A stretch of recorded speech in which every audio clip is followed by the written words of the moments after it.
Good morning and welcome to the Madden Sports Podcast. I am joined this morning by Steve Cofield of ESPN Las Vegas. Steve, welcome to the show. What's going on? Thanks for having me. I'm excited to have you here. How's the weather out in Vegas treating you today? Today it's hot, but for us it's a little bit cooler. Yes, over the weekend it was mostly like 105, so today it's about 95 for the high.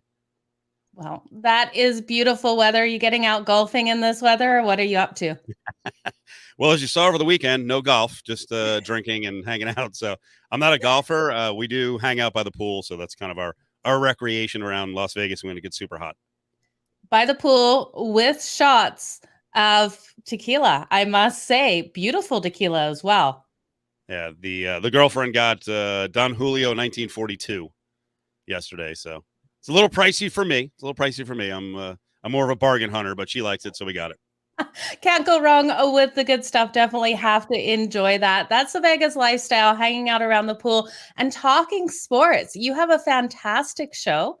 Why don't you tell us about it? So it's Cofield and Company. We're on 3 to 6, Monday to Friday, and we've been doing it in this slot since 2007, and with the station group in different slots back to 2004. So I've been out in Vegas for the most part of 26 years, coming up on 27. So when I first came out, I did some national radio with an old national radio network, Sports Fan Radio Network. I did that for like 5 years and then eventually moved over to Vegas Local. And look at what's happened, right? The change in Vegas from, the early 2000s to now. We're right in the midst or in the mix with professional sports, with Major League Sports, and I think we might have some more on the way. Yeah, absolutely. Vegas is alive right now. I love your show that you're doing. Why don't you tell us about how you got into this industry? Did you always want to get into broadcasting? I don't know about always. I think as a teenager, I listened to sports radio. I was a gigantic sports fan, so I didn't know if it was possible. And as I don't know how other people tell their stories about getting into broadcasting. A lot of it is just right place, right time, meeting the right people. So when I went to school, happened to go over to the sports radio station with some other buddies who lived in the room, in the dorm next to me. I mean, who knows? Maybe if there's a completely different neighbors, I'd never go over to the radio station. But I went over to the radio station. I did radio in college the entire time, basically from freshman year on. When I got out of school, I worked at a newspaper. Then I had a connect who I worked with at the college radio station who actually came out to Vegas for a job. I drove out with them. I got an interview. They called me in June of 96 to see if I was interested in being a producer. So I was like, yeah, let's do it. I want to get into sports radio. So I moved from New Jersey, where I grew up, and moved to 3,000 miles and got some weird breaks to get on the air. Like, actually, it's sad and tragic, but also opened the door for me. But my buddy who I went to school with came out for an on-air job. He was doing the morning show, and the guy he was with was just rampant drinker and I think drug addict, and he was having trouble keeping it together, and he was actually falling asleep on the air on the morning show. And they were like, well, he's having some trouble, so why don't you go fill in? So I filled in a couple times, and eventually the other guy, Wild Bill, I hope he's still around, he went bye-bye, and I got to move into the slot, and then I got to do the morning show, and everything kind of took off from there. Wow. Right place at the right time. Definitely for that, Steve. Where did the passion originally come from sports? Did you come from a competitive sports family? It's funny. I have two brothers. They were, decent athletes, and I wasn't a great athlete, but I really loved playing all different sports. Yep. And neither one of them or my father was a gigantic sports fan. I don't know. I was drawn to it as a kid, like followed it like a, nerd, cutting out scores from the newspaper and, reading anything I could and watching sports, and loved college basketball as a teenager, and just it grew from there. But yeah, actually, I don't like when I talk to my brothers and my father or even my mother, they're like, no one's a gigantic sports fan. I just gravitated to it, and I love talking about it. Even when I was in school, I mean, honestly, not to sound like a jerk, but I would listen to WFAN in New York, which really started everything. They started 24/7 sports talk radio back in I'm going to get the year wrong, 1987. Okay. And I would listen, and I'd be like, I didn't, but I would think to myself, I know as much as these guys. Yep. So I just had a little bit of confidence when I went to Rutgers. That's where I worked at the sports radio station. I got in. I got to do talk shows. I got to do play-by-play. I got to go on the road and cover all these different sports, and it just grew from there. But I always had a confidence that I think you have to, right, to do sports talk. You have to have a certain amount of confidence. But I always had a confidence in doing it. Love doing it. Love arguing. Loved winning arguments. Right. You have to be a little bit competitive. So I'm competitive, and I mean, honestly, now I've done it for, if you include college, like over 30 years. And I love it as much as I did when I first started. And I think today's sports environment is incredible. The sports talk environment is nuts between podcasts and sports talk radio and sports talk TV. And I think it's as easy as ever to prep. There's so many good ideas. The business has changed. So as you can tell, I like doing it. So I get up every morning and I'm fired up. I'm cataloging stories all the time. And so these are great jobs. I always say, and not always, every once in a while I'll say on the air, if you hear someone doing sports talk and they don't sound like they're passionate or they're enjoying what they're doing and they're complaining about whatever, travel or a long day, you know what? Turn them off.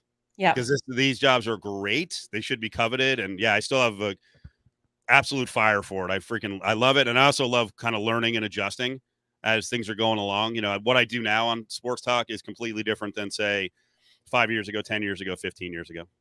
I love the passion. For you to be able to sit here and say you love it just as much as you did when you started 30 years ago is phenomenal. You are completely living the dream. I'm so glad to hear that, Steve.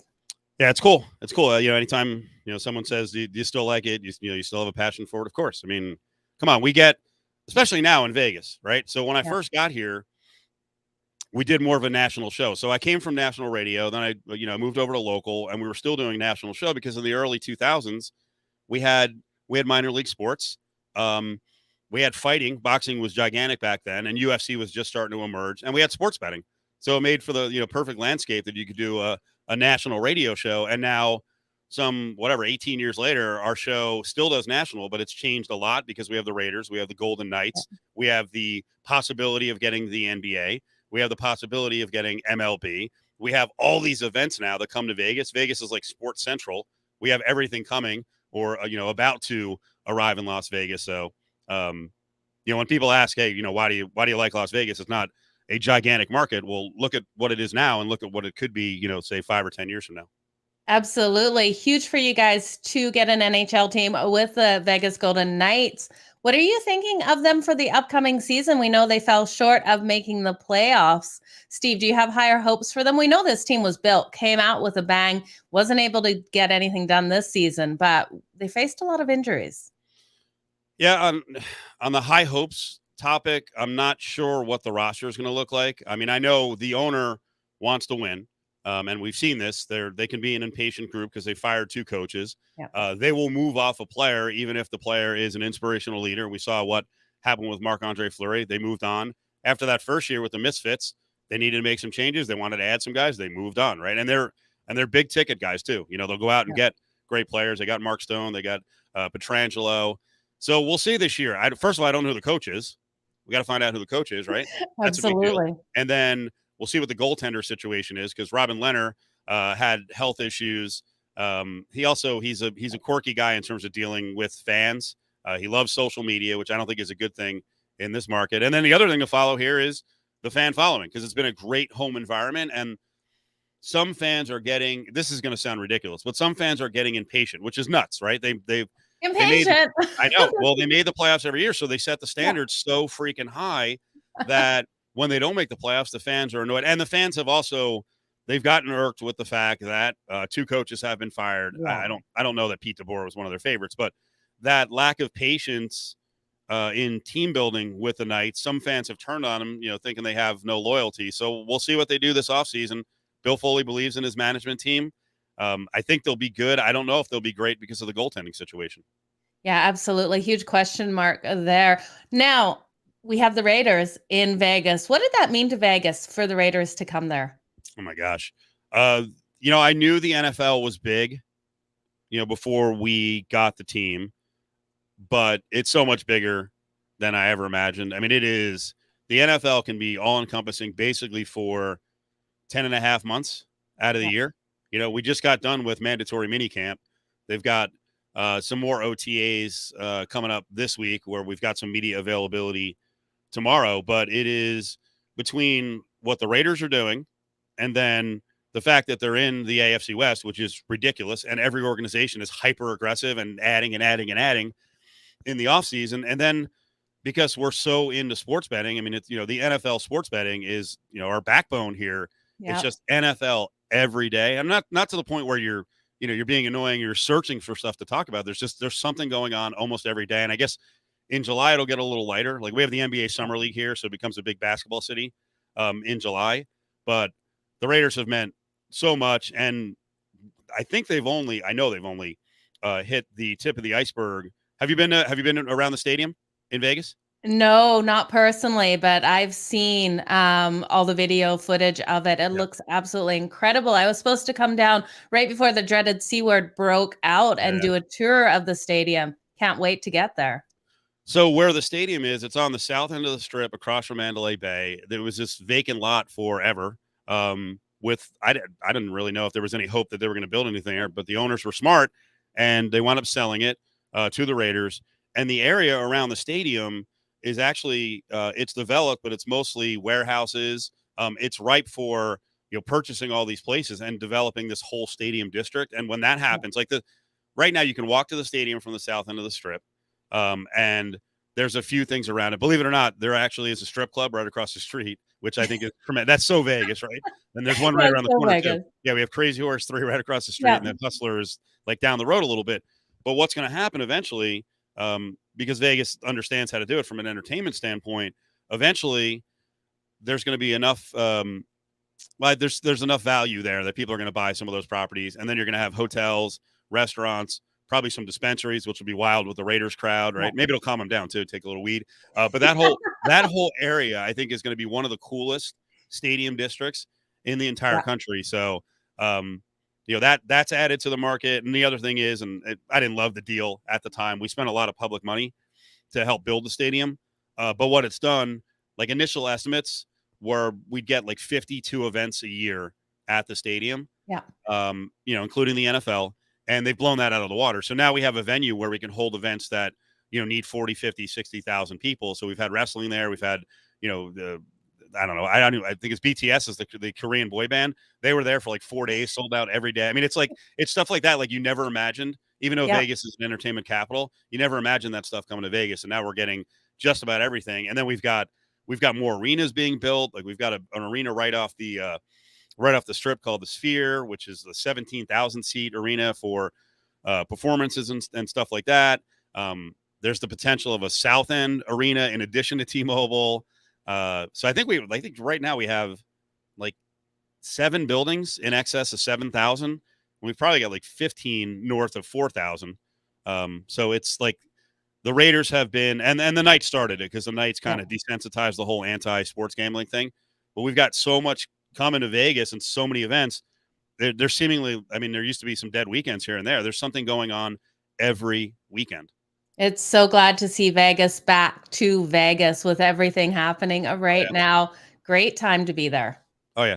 And the COVID period, when we shut down for about 3 months, it was like one of the most eerie times. And I know a lot of cities were like this, but to see the Vegas Strip shuttered, where you could literally walk down the middle of Las Vegas Boulevard, take a bike down the middle of Las Vegas Boulevard, chains on the doors, boarded up, security just sitting out front, making sure no one broke in. It was crazy, like an apocalypse, and now we're back. And the other thing I should mention that I think is a really cool event that I don't think we could have gotten 25 years ago without all the venues. Even though it's an outdoor event, you need all the space for it. But F1 is coming here next November, and they're going to race down the strip and then kind of back on the east side near the strip. And that is going to be incredible. I mean, it's one of the richest events in the world, and now we're getting it. So that's going to be absolutely phenomenal. So next November, this November coming up, or next year? 2 Novembers from now. Yep. Thanksgiving of, I don't know if it's Thanksgiving, but November of 2023. Okay. I think I should be booking tickets now. That's for sure, because that's going to be complete sellout event. That's going to be phenomenal in Vegas. Yep. Yep. And the other thing the Raiders have done is now we've got, including the preseason game, which, some fans will attend from out of market, the 8 or 9 home games we have another, who knows how many people come from out of town for their teams, you know? Some can get in this, like New Year's, the Niners, I think it's New Year's Eve. The Niners are here. Like the crowd that's going to come in from San Fran on that short trip, it's going to be insane. And we're getting that 8 or 9 weekends now where we get, you know, people, think about it, every market, when you look at your schedule, right? And you're like, oh, I'm going to go to a road game. If Las Vegas is on your schedule, where are you going? Absolutely, you're going to Vegas. There is no other way to do it. You have so many options in Vegas. Not only can you catch the game, but you can do so much more. So I love what Vegas is doing. It must be a phenomenal place to live and work, Steve. It's cool. It's cool. And, you know, the thing that's underrated too is, I think a lot of people from outside the market think it's, you know, it's just the Strip and everyone lives on the Strip or right near the Strip. It's now become a pretty sprawling city of like 2.3 million. So I like the Strip. But if you want to live in Vegas, you could literally go to the Strip 3 or 4 times a year and almost never know it's there aside from being, you know, from seeing it. But you could live 10 miles away and you never have to go down to the Strip if you don't like, you know, crowds and all the hustle and bustle. Steve, as a local, any hidden gems that you can recommend to tourists coming in for the weekend? You want restaurants? Yeah. Okay. Well, one of my favorite pizza places is Naked City Pizza. So that's just off the Strip down Harmon. And Harmon's kind of in the middle of the Strip. And that's it's actually a buffalo pizza joint with great wings. Okay. That's a good one. I'm trying to think. Italian, if you want, because I do mostly off the Strip, like you just asked for hidden gems. So Nora's is a great place. That's down Flamingo. They just did a big build out. I'm trying to think of. There's about freaking 50 Thai places. Actually, one of the things that maybe Vegas isn't known for is they have a thriving. I'll call it Asia Town because it's no longer just Chinatown, but up Spring Mountain to the west, it is insane. It's probably about 4 miles, and it's every type of Asian restaurant and shop, you could ever want. And it's funny, while, you know, we have parts of the town, like all towns, that, you know, they get old and they get a little more abandoned, and we've got, you know, some strip malls that are unoccupied. Chinatown, Asia Town is completely thriving, and they just keep building. It's awesome. It's I don't know if the word is out there enough on Asia Town here in Vegas, but it's a great place if you want some Asian food. Like I said earlier, I like the Strip, but it is pricey, right? So everything's probably about 50 or 75% higher. You know, you can basically take an Uber or Lyft a couple of miles to the west, and you can find the same or higher quality food for a lot less. So those are some of the places I could probably. I'd have to DM you about, you know, maybe my top 25 places to eat in and around Las Vegas. Yeah, absolutely. Looking forward to that DM for next time I come down. But Steve, can you tell us more about your show? Any plans, any guests that you want to shout out that are coming on the show this week? You know, it's funny. I was booking the show this morning, so I gotta get ready to book it out. Nothing gigantic this week. We have one of our buddies. Well, there actually is some cool stuff going on this week. We have, believe it or not, we have a Southern Nevada Sports Hall of Fame, because what's happened over the years, as one, the weather allows for year-round sports, like golf, like baseball, the outdoor sports. So we've got all these baseball players now in the major leagues, right? So Bryce Harper is at the top of the heap. Joey Gallo, he's struggling a little bit, but, you know, he's in the majors, whatever. He has 150 home runs. Chris Bryant is also a Las Vegan going back.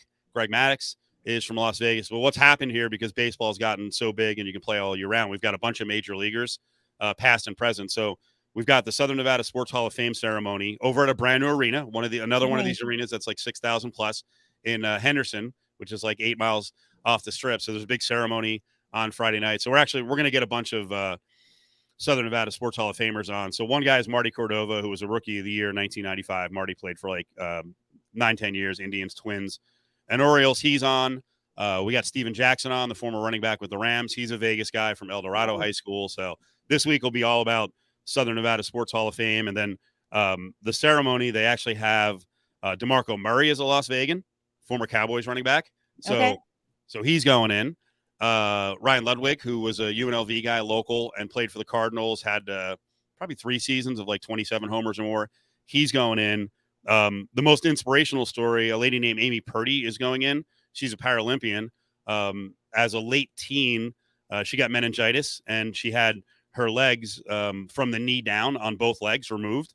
and she Oh, was a wow. snowboarder, and she fought, all these different challenges. And so she's going into the Hall of Fame. And we actually have a really good list of Vegas Hall of Famers, even though for the longest time we weren't the biggest city, but that'll be really cool. That's actually at the end of the week. And then on Thursday, we do a local show at a casino right near the Strip at Flamingo and Paradise called Silver Seven. So That is I going could to go be on fun. and on. You sparked me. I'm like, wait, okay, that's right. I forgot all our plans this week.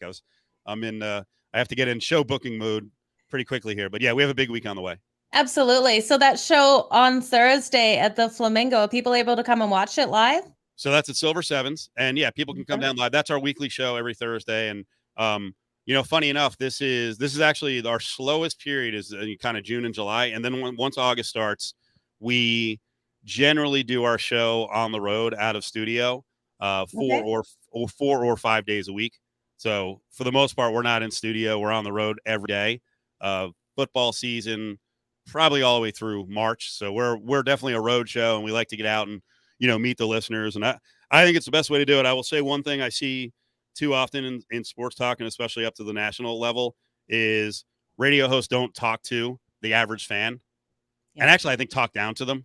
So I think you need to get out and you'll kind of see what the average fan is like, what they're interested in, what sparks them. So we have a great opportunity. Our station sets us up at all these different spots, different casinos around town, downtown, off the Strip, on the Strip.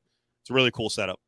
I love that. I love that you're interacting with the fans as well. I do think it's so important as well, Steve. Steve, where can everyone find you and your show on social media? So you can follow me on Twitter at Steve Cofield. You can find all of our sports stations. We actually have 4 sports stations. We have 12:30 The Game. We have Raider Nation Radio 920, which specializes in Raider talk and NFL. Probably about 90% of the content is NFL and Raiders.